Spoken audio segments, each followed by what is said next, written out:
So, NCLEX question and answer. The question number 1, a client has a routine pap smear test during a yearly gynecological examination. This test reveals class 4-5 findings. What should the nurse tell the client about these findings? So a pap test or pap smear test is the examination where the doctor used to test for cervical cancer in the women. So this test also reflects the change in cervical cell that may turn into the cancer later. So in this test have some few states, right? So first of all, if I say why we do this, right? Why? So what are the indication of pap smear? And what are the normal result of pap smear? It is important to know. Basically, pap smear test and negative result is a good thing, easy way to say. That means your doctor did not find any pre-cancer or cancer cell in your cervix. And you would not need another pap smear until you are due for your next casual ones, right? And pap smear, if you see, if your result come back positive, like a patient has a positive result, it does not mean you have a cancer. There are several reasons you could have an abnormal pap smear result. Example, like mild inflammation or minor cell change, we call dysplasia, or cancer or pre-cancer level, or even lab test error, we can found pap smear positive. In this question said, the pap smear result came level 5. So what should be the nurse response? It is normal and require no action. Definitely it is not normal. It calls for a repeat pap smear in 3 months. It calls for repeat pap test in 6 weeks. It calls a biopsy as soon as possible. So it is the class 5. So what is the rationale? The answer is it calls for a biopsy as soon as possible, right? So pap smear positive strongly indicate patient have a cervical cancer, right? So cervical cancer, basically a tumor that occur in the cervix. And cervix is the lower part of uterus. And this causes abnormal vaginal discharge or pelvic pain, vaginal bleeding, and painful sexual intercourse. What else? What is their rationale?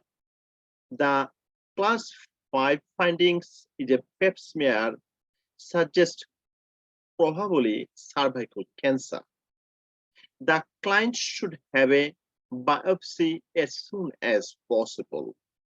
Only a class 1 findings, which is normal, require no action.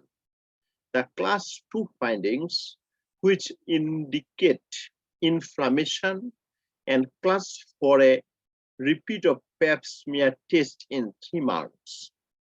Class 3 findings, which indicate mild to moderate dysplasia, and class 4 a repeat pap smear in 6 weeks in 3 months. The class 4 findings indicate possible cervical cancer, and like a class 5 findings, right, it warrant a biopsy as early possible. So just for confirmation of the diagnosis. But next question here.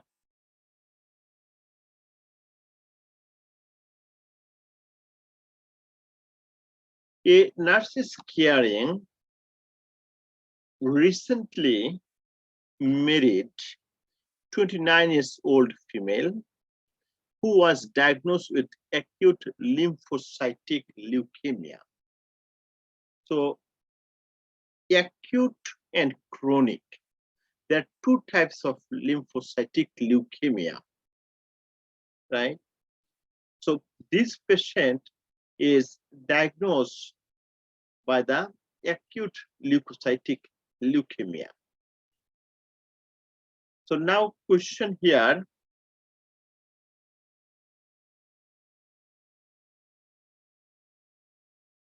the client is preparing for a allogenic bone marrow biotransplant.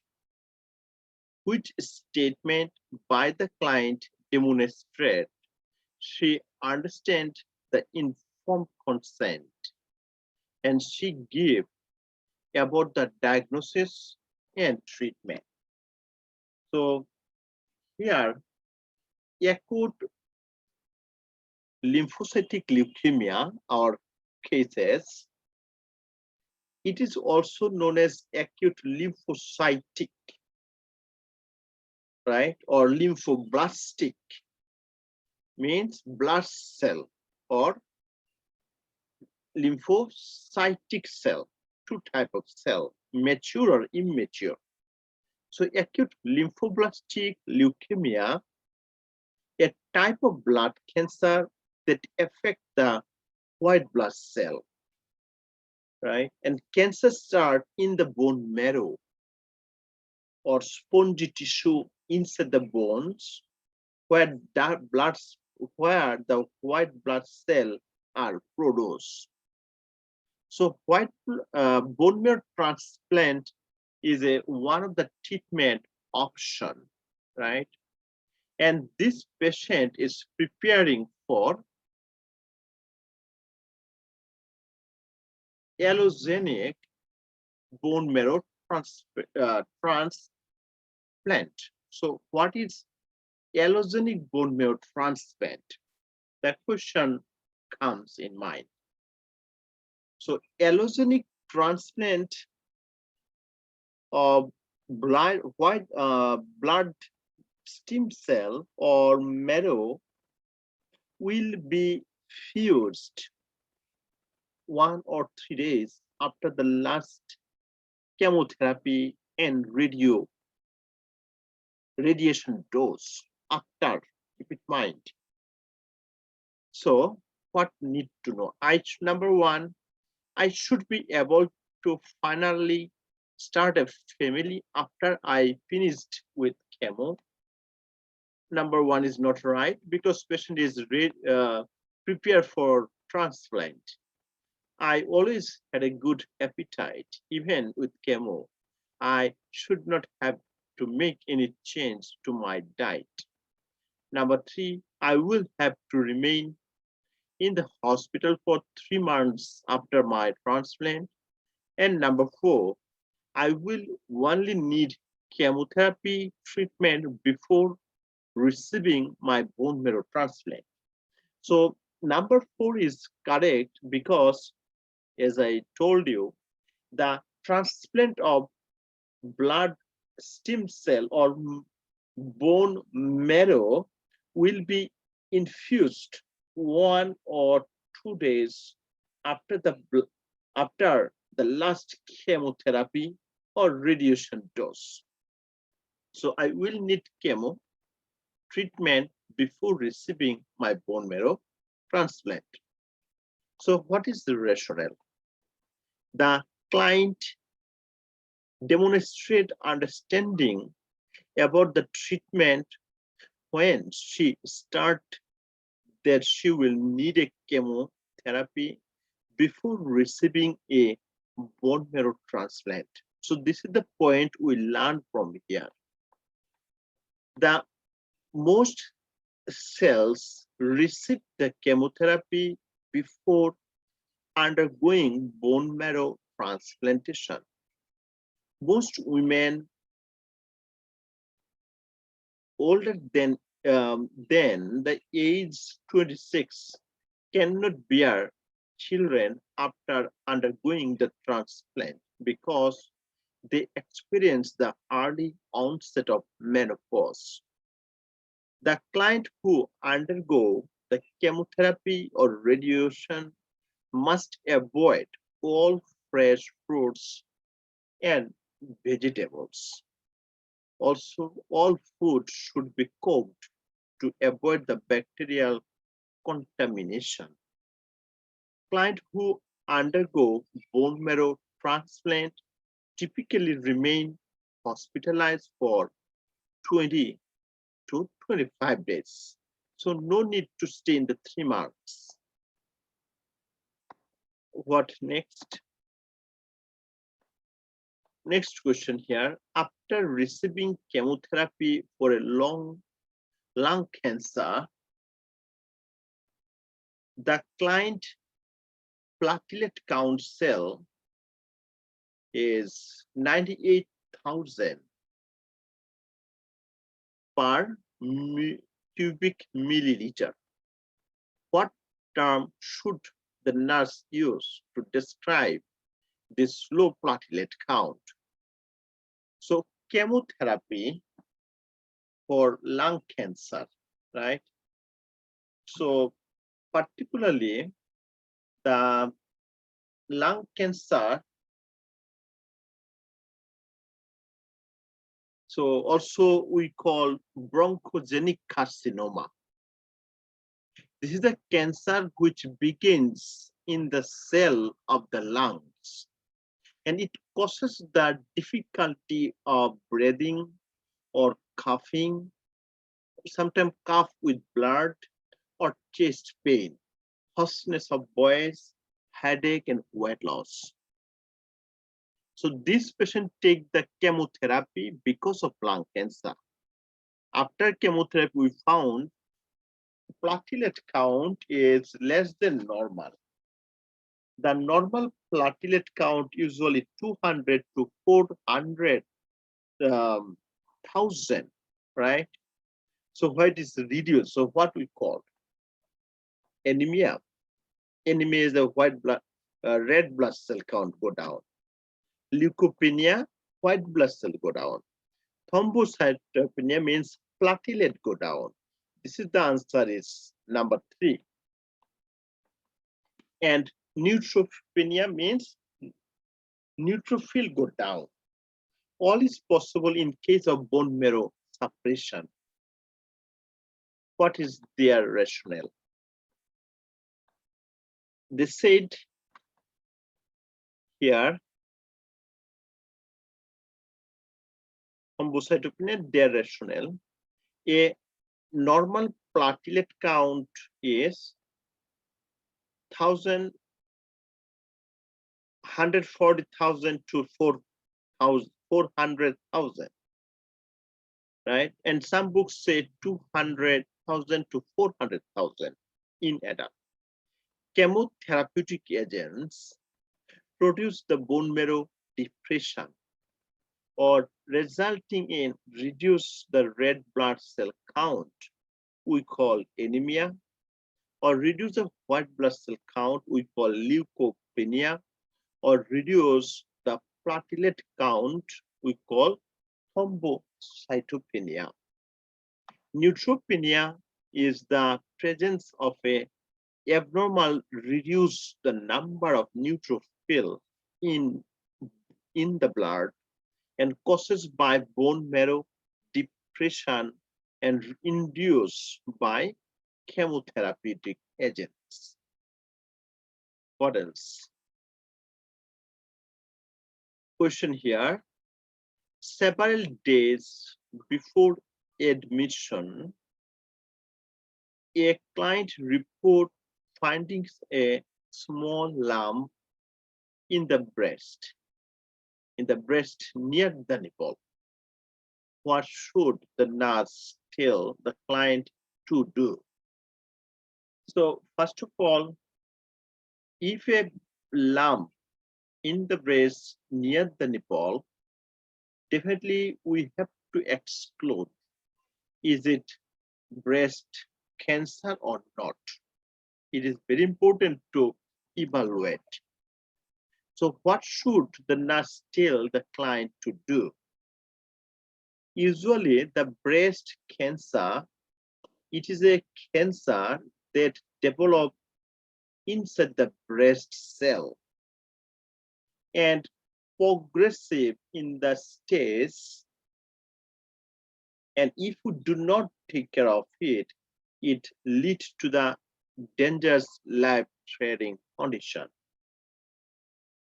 So if it is progress, and few early symptoms may include like new lump in under arm or in the breast tissue. Sometimes patient present with itching or discharge from the nipple, or skin texture change of the nipple or near the nipple or in the breast. So always we have to tell the patient to go to the doctor office for further evaluate. Right? So we do not take any kind of risks for them. So inform the physician immediately, squeezing the nipple to check for drain, check the area after the next menstruation period, and put a heating pad on the area to reduce the inflammation. So only number one is the action. It is the very professional. So number two, we do not take time. Number three, we are not doctor, we do not do this. And also number three is not professional way to talk. So number one is their answer. What is the rationale? The client should notify the physician immediately because a breast lump may be a sign of breast cancer. The client should not squeezing the nipple to check the drainage until the doctor examines the area. The client should not wait until after the next menstrual period to inform the physician of the breast lump, because the prompt treatment may be necessary. Placing a heating pad on the breast area would have no effect on the breast lump. What next? Next question here. A client with the lung cancer, right? Lung cancer developed a hornets syndrome, when the tumor invades the ribs and affected the sympathetic nerve ganglia. So the patient have a lung cancer with Horner sign. What is Horner sign? Horner sign, also known as the oculosympathetic palsy, or we call the Benner-Horner sign, whatever it is. It is an interruption of the nerve supply from brain to the face or to the eye. And on one side of the body usually causes due to the injury of spinal cord, stroke, or tumor to the underlying structure. So now question here, what assessing for the sign and symptom of this symptom, the nurse should note. What said? Meiosis, partial eyelid ptosis, or chest pain, dyspnea, cough, weight loss, and fever. Number 3, arm or shoulder pain, and apply to the atrophy to the arm or hand muscle or both. Number 5, hornets and dysphagia. So this is the patient already has a hornets syndrome. So what is the answer? He said, number 1, meiosis, cell division. Partial eyelid ptosis means eye drop, eye fall, eyelid fall, right? Also on the affected side of the face. Rationale, Horner's syndrome, which occur when a lung tumor invaded in the ribs and affected symptom the nerve ganglia. And this ganglia is characterized by meiosis, abnormal cell division, or partial eyelid fall, we call ptosis, right, in the affected side of the face. Chest pain, shortness of breath called dyspnea, cough, weight loss, and also fever are associated with pleural tumor. The arm and shoulder pain or atrophy of the arm and hand muscle on the affected side suggests the Pentecost tumor. Pentecost tumor means a lung tumor involving the first thoracic and 8 cervical nerves within the brachial plexus. Hoarseness in a client with lung cancer suggests that the tumor has extended to the recurrent laryngeal nerve. And also patient have a dysphagia, or suggests that the tumor is compressed the esophagus. What next? A client receiving chemotherapy in the 24 hours ago, which precursors are necessary when caring for the client?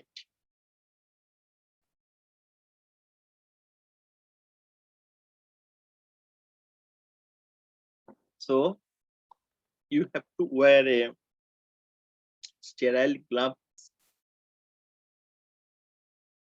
or place the incontinence pad in the regular tray container, wear personal protective equipment when handling the blood, body fluid, and feces.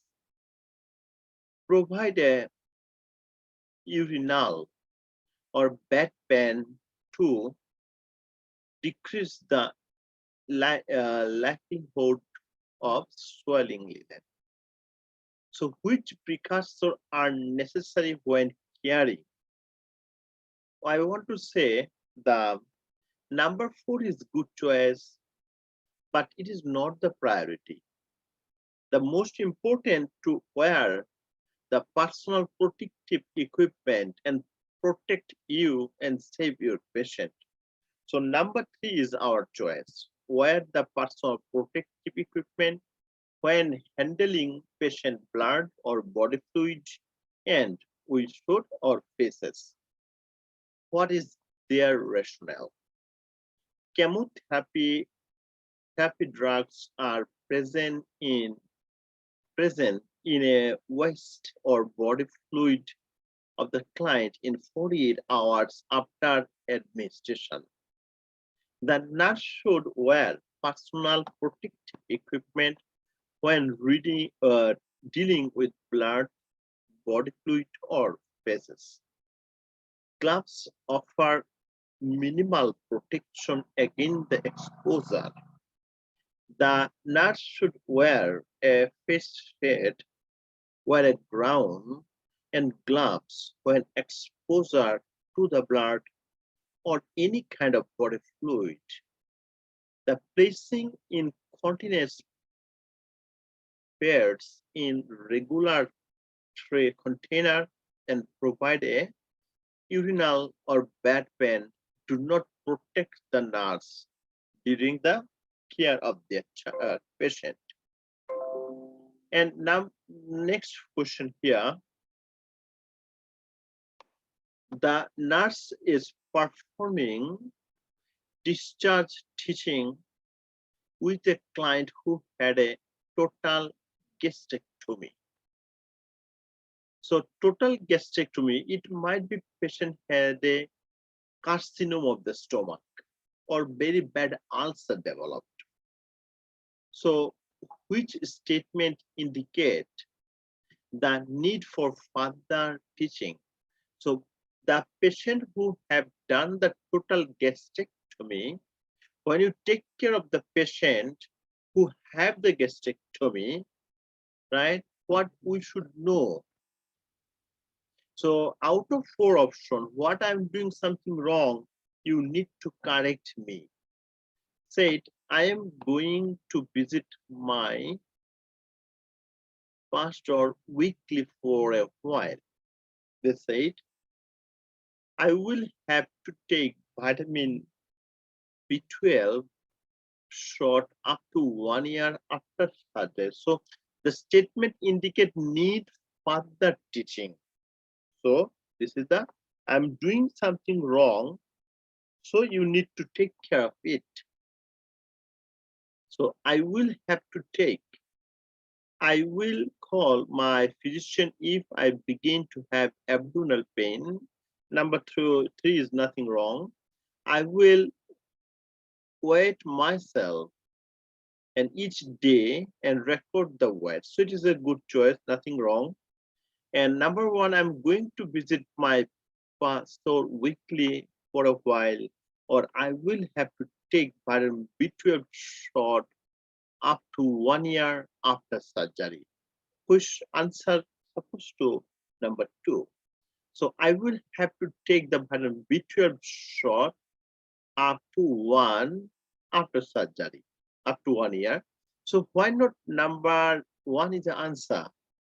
Because number 4 is not an answer, because I will, it is nothing wrong, right? So it is not answer. Number 3 is nothing wrong. So what is the rationale? After a total gastrectomy, the client will need to make vitamin B12 shot. I will take B12 shot up to 1 after surgery. Take B12 shot for lifelong, not only surgery, lifelong.